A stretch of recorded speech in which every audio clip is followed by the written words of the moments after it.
So we're going to have a discussion now. We're going to talk about, obviously, pretty much almost all of the entertainment at Walt Disney World is gone now. They cut 720 out of 760. Is that right? Yeah. No, 780. 720 out of 780. Equity performers were let go, which is a lot. And so instead of focusing on the negative of that, which I think you guys can leave to social media with the hashtag #FireChapek and also hashtag with no balls.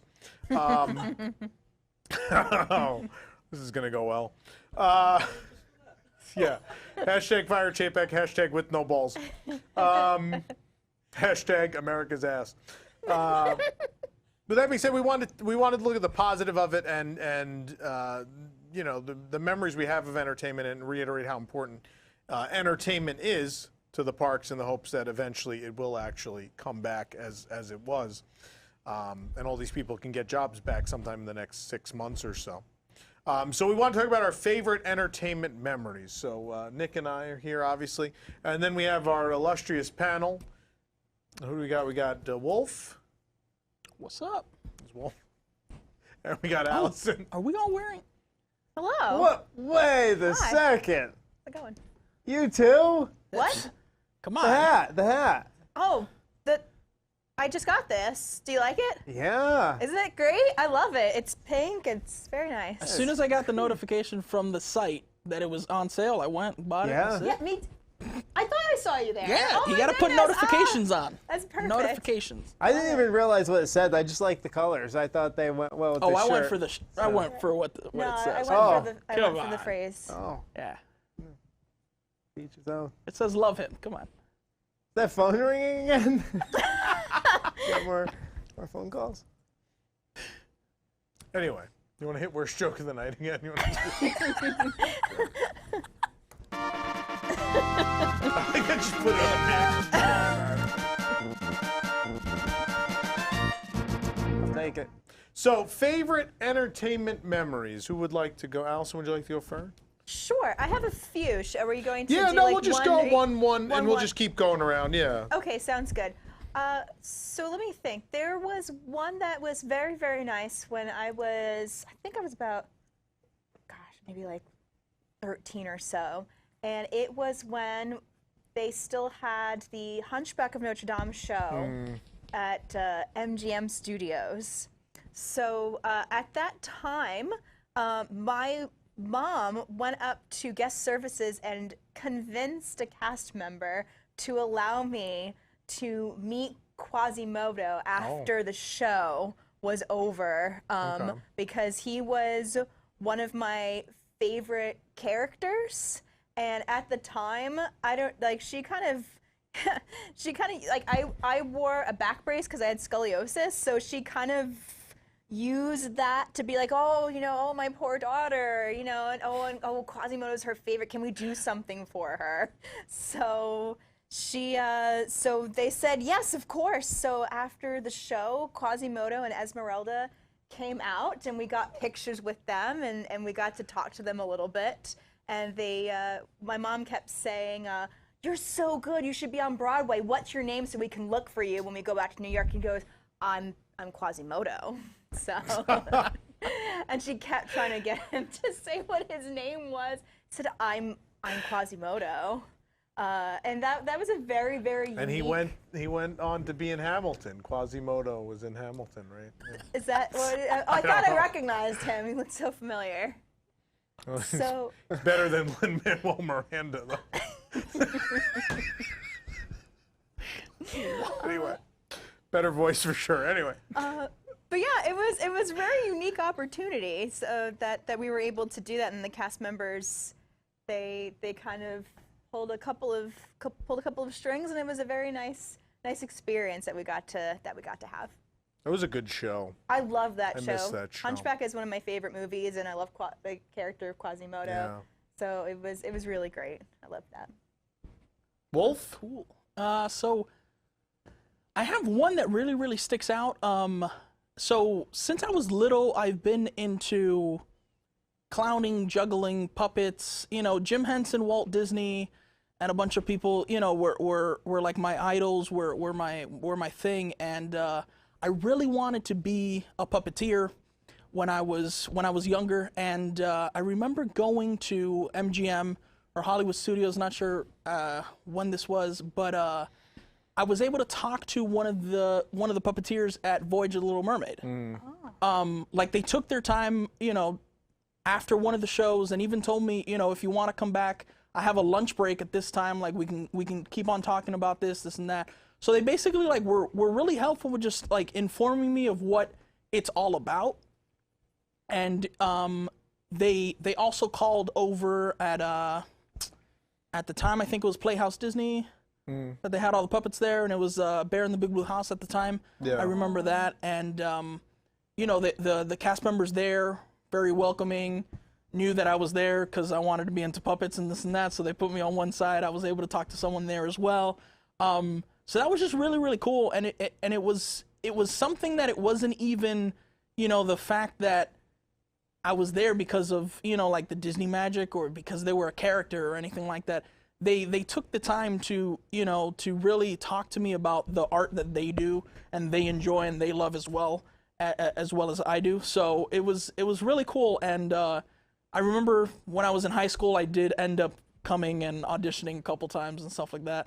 So it was so cool because like since then it was like, yeah, like I would love to try to do this. And it basically was because of that conversation and the fact that they took time away from, you know, their day to just talk to someone, which was cool.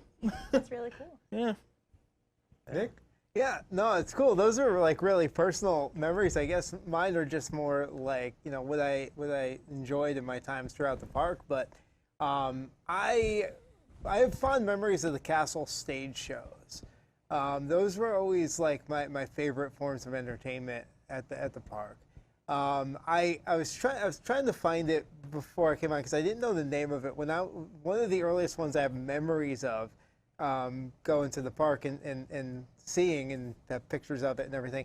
It was like a 4th of July themed one. I read somewhere that Every they used Day's to, a Holiday? It was Every Day's a Holiday. Is that what it was went called? through all the Okay. holidays. Yeah.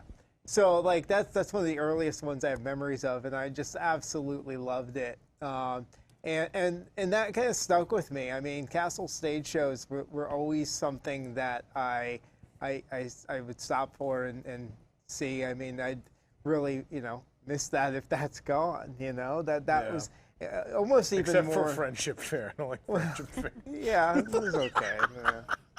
But I think it's that still better than experience- Cinderella-bration. But yeah. Yeah. Oh gosh. Yeah. But having that experience, I mean, of a show at the castle and on a stage, I mean, I think Yeah. that was just always very special. I actually, for the most part, I really enjoyed that more than parades at the Magic Kingdom. I know we've talked about parades before, where I was never a huge parade fan, except for like some specific ones like Spectro. But castle stage shows were my thing, and that was one of my earliest like memories of entertainment at the parks. Yeah, I remember Disney Mania. Yeah. The best one, and I think we talked about this on a recent live stream, Cinderella's Surprise Celebration was the one that had the big inflatable things and the fight with the villains at the end, where Peter Pan and Captain Hook actually fought like up on the castle. Yeah, that was epic. And then Mulan blew up Shan Yu with the fireworks in a party box. It was a good show. There was It a had lot going on lot there. of characters, Yeah. a lot of performers, a lot of fun, a lot of pyro. It was a good show. The most personal one I have is probably the one related to Streetmosphere at Hollywood Studios. Jack Diamond, who's been there forever, does the card tricks and all sorts of stuff, all different gags, and this is probably like from the late '90s. We ran into him, and I don't know. My cousin, I just had he started a conversation with us, and we said where we were from, and I think he's from the Northeast somewhere. And so we end up just talking to him for a half hour. He wasn't doing an act. He's just out as the character. We had a conversation with him for a half hour, and he's telling jokes and doing tricks, and like a full 30 minutes, we're out by Oscars just having that conversation with him. And that's how I fell in love with Street Miss Fair. I always loved them. Like, we'd always just walk by and the characters would be doing some sort of shtick. I remember specifically they used to have a, earlier on they had a tourist couple. So it was a husband and wife who would just yell at each other the whole time. It reminded me a lot of my parents. Yeah. And so my parents would run into them, and I'd just be dying because it's just my parents yelling at each other on vacation. And we just, that was my parents' favorite. They have pictures with them somewhere. But from that point on, I think I really always made a point to stop and watch whatever those guys were doing. And then obviously I saw, from that point on, I saw hundreds of thousands of Funniest Citizen shows. You know, Holiday Glee Club and all of that stuff, and just fell in love with so many people. You know, Bo Wrangler and just everybody. Mimi Kaboom and just Betty Shambles. Betty Shambles. I love Betty. You know, Daily Reels. Just so many people over the years, and a lot of them gone even before this, like Bucky Greenhorn, and there was a lot of short-term people who were really great. And then other people just, you know, were gone before this even, as they've been budget cut through the years. But, you know, Citizens of Hollywood, a lot of really great memories with those guys. And what was really cool was a lot of those guys were also Adventurers Club. And so when we did the Adventurers Club event, getting to see those guys back in those roles was incredible. And then what I really loved the next day, a number of them out. They weren't doing. They had cut Street Miss Fair down at the time because they were doing that incredible celebration thing, and a bunch of them were over there, which allowed them to be more normal people. I actually a couple of them who the night before had worked the Adventurers Club reunion were there, and I just went over and I was like, I know they're in character, but I wanted to give them like a personal thank you because the night before they're all in character and they're doing the shtick. You don't really have time to talk to them as people, and I just wanted to tell them how much that meant, and then really they like kind of broke character. And we're like, no, last night was a ton of fun. It was amazing. Thank you so much. You know, and the Pleasure Beach event will always be one of my favorite things ever. And that is an event that purely, the magic of that event was not that there was a DJ, was not necessarily that we were on the beach, and not necessarily that we had fireworks. The magic of that night was that those Adventurers Club performers, when those guys in the full costumes, back in those characters, marched across that beach and began performing as those characters. I just think that was one of the most magical moments of my life, and will be very hard to top. Yeah. You made a lot of people happy that night. No, I was happy too. It was. I think everyone who was there, whether they were working that event or attending or whatever, had the most amazing time. And it's because it was an event based around these entertainers who were just wildly talented. These people, these 10 people, just made a night that no one will ever forget. And they did that constantly at Adventurers Club. Those guys, you know, that's why people still bring it up. And we joke about it like, oh, the fanboys miss Adventurers Club. But people wouldn't have this indelible memory and be clamoring for some return of that in some form if those entertainers hadn't struck the chord they did with people. So entertainment is, I think, the most powerful thing about the parks. I think it always has been. Well, the thing about that form of entertainment specifically, unlike a parade or a show, like it's not rehearsed in the same thing over and over again. It's so much every more hour. personal. Exactly. It's personal. It's improvised. They you know, it's different every time you're going to witness it. And this kind of goes to something Eric talked about. I guess it was last week or a few weeks ago. For somebody who goes to the park a lot, you need that variety, kind of. Like you could go on the rides so often, but like to be able to witness and just run into something new and different, entertainment-wise, every time you go to the park, that's special, and that's gone, and then that's scary. And it's so fun, like when you go see the Citizens of Hollywood for like Funniest Citizen, and they remember someone else that was probably part of the act the day before or something like that. They mention it and they bring it back. They're like, no, don't ask him. He's from Missouri. Don't ask this guy because he's, you know, it's just so fun just to be able to just see that aspect to it. I miss it. Hat on. It doesn't have to be on at this point. The it does. Over. Yeah, it does. I'll keep it on. Let me think. Oh, so it was maybe about a year or two ago where around the time when I first moved down to Florida, and I was able to go to the parks like on a whim, which was wonderful. And I would, when I was flying down here, me and my family would kind of try to like get everything done and get all the rides done and squeeze every show into our vacation and make sure we check everything off of our list. And we weren't really the type of people to kind of slow down and absorb all of the atmosphere and watch all the street performers. When I moved down here, I had a little bit more, I guess, luxury of time to be able to spend more time to take everything in and take my time and really pay attention to all the performers, which is when I started to get into them. So when I first moved down, I started to really watch the Citizens of Hollywood, and there was this one day I was there and I wanted to see all the Citizens of Hollywood, and that was like, I was there for the day, and I took pictures with Betty Shambles and with Juan Scenario and a whole bunch of other, Evie Starlight as well. Yeah. And I remember Juan Scenario, he gave me his little business card, which was really adorable, and I still have that.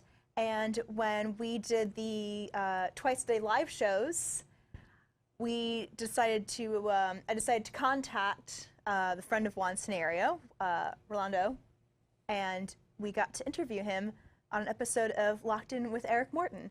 And that is just such a special, unique experience that not very many people are able to get. And we were able to ask him all of these questions about how he got into performing and how he gets into his character and different situations that Juan Scenario might be in. And it was definitely one of the most memorable experiences. And even though it didn't take place in the park, I got to have a really wonderful one-on-one conversation with one of the entertainers. I like how all of you like have interacted with a lot of the entertainers. Like that's cool. I don't think I really have any memories like that. Well, it's funny because I was gonna say, like, the blessing of like just being a part of this company is being able and having those opportunities to do that. Yeah. You know, like myself and Jilly right now, we're reaching out to some people that we've been watching for years, and it's such a weird thing to be like, we're trying to reach out to you to do something for like the place that we work for. Like, it's such a weird thing, but it's so much fun. Well, that's like Pete and the pianist at Jelly Rolls, right? Like Yeah. that was his dream to hang out with that guy, and he did all. That was crazy. like- We had Jelly Rolls in this room. Right? Yeah. That was insanity. And then obviously he had what's her name on? Why am I blanking on? Carol. Carol. Yeah, Carol, who's wonderful. Yeah. Carol. Carol is watching Carol play piano is magic. There's a lot of passion there. And someone sent me video. She played Compass of Your Heart from Sinbad's Storybook Voyage at some point, and I've been trying to catch her playing it again, and someone just sent it. They're like, she's playing the Shandu song, and I'm like, oh my god. I need to see her do that. But no, Carol's amazing. Yeah, I guess, this one's, I guess, a little more personal. I don't know if it'd be funny to everybody, but, like, as a kid, my dad always liked to, embarrass me. So... Oh, I'm glad we're here for you. Yeah, and he knew I Kept up the hated, like, the interaction. So we talked about, like, the characters that walk down the street. So, whether you're talking about the, at Hollywood Studios or MGM at the time, whatever. But like Magic Kingdom, you have the characters kind of walking around, the people walking around, and my dad would always like kind of shove me over that way so they noticed me and they interacted with me, and I absolutely hated it. I mean, as an adult, I love watching this entertainment, but as a kid, I wanted to run and hide. So I hated when they noticed me. I hated when they looked at me. Hated when they tried to talk to me. But my dad got a big kick out of it, so I imagine that was very funny for him. So there you go. I don't know what just happened. Something fell over. Another based off of Streetmosphere, Magic Kingdom had the Main Street citizens, which I always like Streetmosphere better, but the Main Street people were always great too. But I think what was the most amazing thing about them was the old welcome show with the train. I think that meant a lot to a lot of people. That felt like the way that park was supposed to open.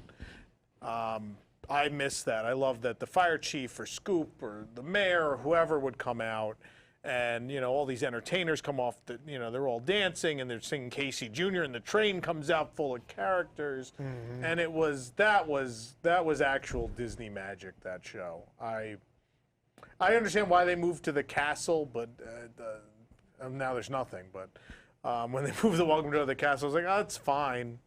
It's not the same. But it was just that personal touch. They have the family there, and they introduce the family, and they're going to help us open the park. And here come all the Main Street dancers, and then the trains come in, and Zippity Doo Dah, which you're not allowed to sing anymore, and all of that. And it was just, that was a great show. There are a lot of good memories of a lot of great Magic Kingdom days started with that show. It's funny that you said that because like that whole opening show is my alarm clock. Like that's what I wake up to in the mornings because it just gets me What, up. the good morning part? Good morning. Good morning. It just gets me up in a good mood and a good, so it was just perfect. It was a perfect It's a way. beautiful little show. Yeah. Others? The other one I want to mention is just the entertainment around the World Showcase at Epcot, and I'm sorry, I don't know the list. I mean, is all that gone? Like, or some of that? Like, I don't even know. Like, Well, I mean, who's there? Who's left is Mariachi Cobra. is that still there? Is Mariachi Cobra is that at the made the American Gardens Theater. Yeah, Voices of Liberty. At least they kept Right. half of Voices of Liberty. That would be sad. I mean, that would be like ridiculous because that's the soundtrack of the World Showcase. I've always talked about how music is what ties me most to the parks. The soundtrack of the parks, the sounds. Whether it be the sounds of the parade or the shows or just the background music, that's always been what I remember the most. And so all that entertainment, even if I'm not stopping for it necessarily to watch it, all that entertainment around the World Showcase is the soundtrack of that park, of that walk around the showcase. And if that keeps getting cut, if that all goes away, I mean, that's a nightmare. I mean, that's horrible. I mean, it's ridiculous. So yeah, I mean, I don't know what the future's going to be for the stuff that's left, but that'd be again scary if that went away. I think I already said this story, but like 2 weeks ago, the last Off Kilter. I think one of those. I think if you really want to know what entertainment means to people, I think be there for last shows of entertainment that's been there a long time. The Off Kilter final performance I remember because we had to camp out. Like, we were there for the last like six or eight. I think we missed one show in the middle of the day. We came in the morning and saw like the first two. Then I was like, I should get lunch and then probably just camp out for the last couple of shows. As we did, we were dead center. And I won't forget, like the two shows before the last one, the crowd just keep building and building and building. And then eventually I looked back during the last show and they're up over the bridge into France. People are trying to watch from the France bridge. And then the other way, people are saying, oh, you can't come this way, like all the way out by Refreshment Port is just solid people.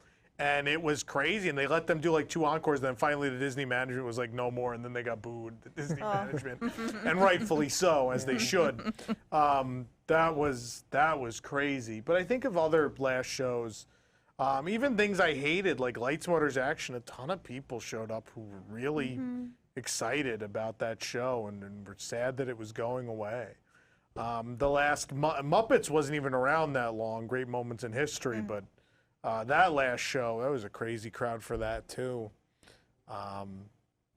Yeah, the fact that these things grow, these fan bases that show up for last show. I know people who book trips around last shows of certain groups, whether it was Fife and Drum or Off Kilter or, a lot of those things. Yeah, it meant a lot to people.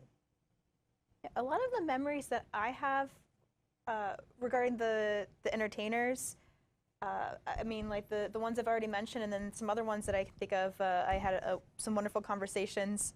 Nick is pointing vigorously to the hat. You so don't have to put the I'll hat put on. it Don't back. be mean. He's so mean.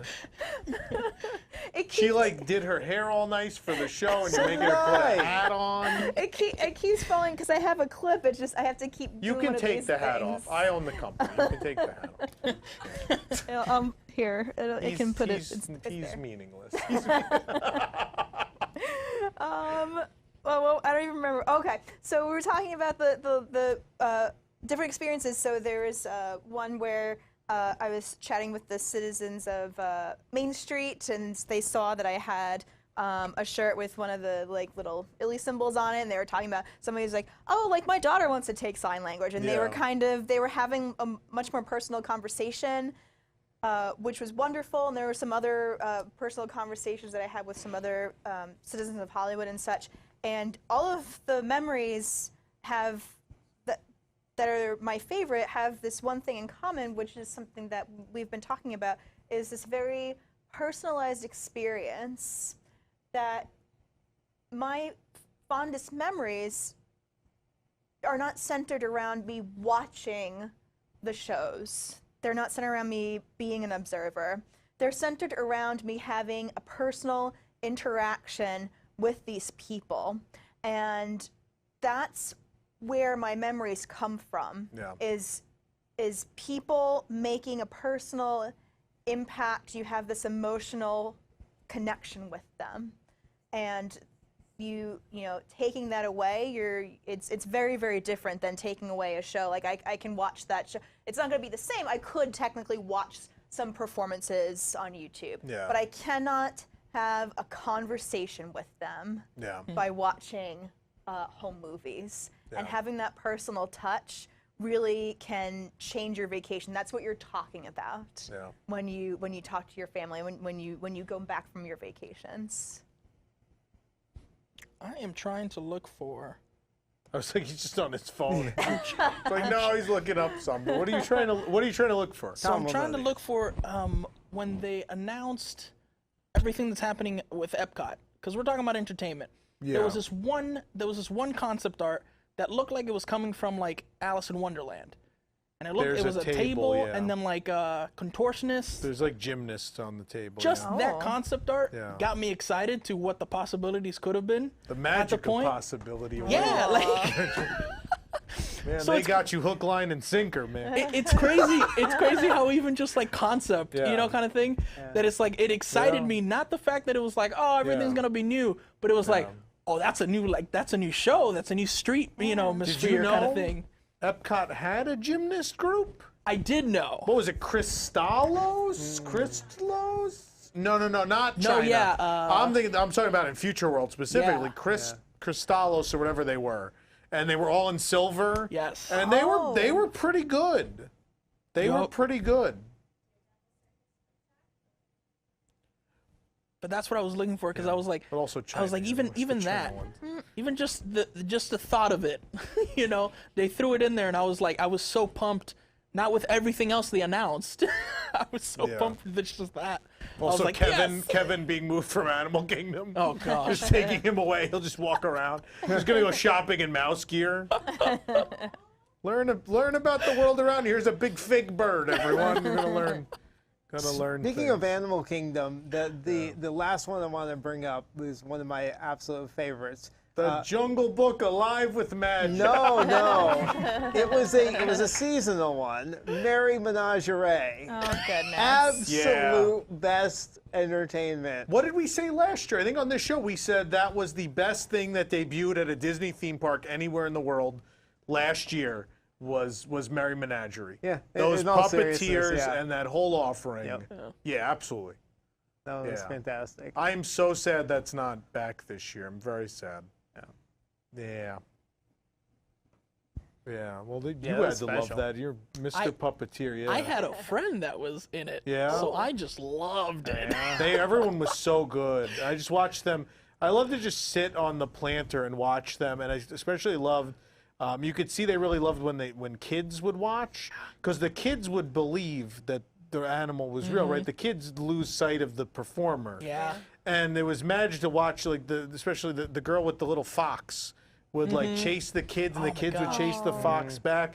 And I just remember thinking, like, this is why I love this art form. It's so This is funny why I 'cause- love theme parks, because this is where you can do this kind of stuff. Yeah, Yeah. and it's funny that you said that, like, kids kind of just paid attention to what the animal was, because Yeah. I feel like that's such a big magical moment with Finding Nemo the musical. Yeah. Like Finding Nemo the musical, you have 2 shows going on there Yeah. at any given point. Yeah. You can look at the actors, and the actors are emoting and everything, but then you Yeah. also look at the puppets, and Yeah. they're also doing everything just amazing. Yeah.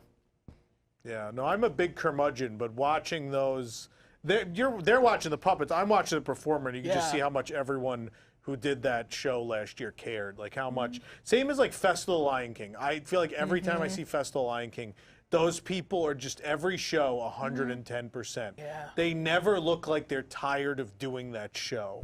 And I get a little teary-eyed at the end of festival where I just see them all going, and I'm like, these people care so much. And I appreciate that there are people left here who care at this level so much. Tom, Right? that's the way our audience feels after every No, one they of our show. That's what they say about No, us. they don't. They They're have just a little like, tear in their why eye. isn't the shirt $5? Those Lauren people. didn't play the theme song, and she took off the hat. And that's Oh just, no! Where's your hat go? It's here. It's here. She put it on Daisy. Hold up, Daisy! I do have it on. Snow Daisy has a hat! Aww. That's Got it. worth it. God. Does that make up for it? What's really sad is Yeah. we had more panels. Eric, could you hold, Wolf, could you hold We have those up? 17 no, get more all hats. of them. Do you want this one. Do you want Here you go. mine? Here, I have I'll go. this Here, one. I'll give you- Oh wait, I dropped my There's a mic pad. Oh no. We thought we had a bunch of panelists tonight, and these hats are $28 each. We got So this one. they're $8 more than our shirts at their real price. How many shirts do we have to make to pay for A those lot hats? of shirts. A lot of shirts. Hey.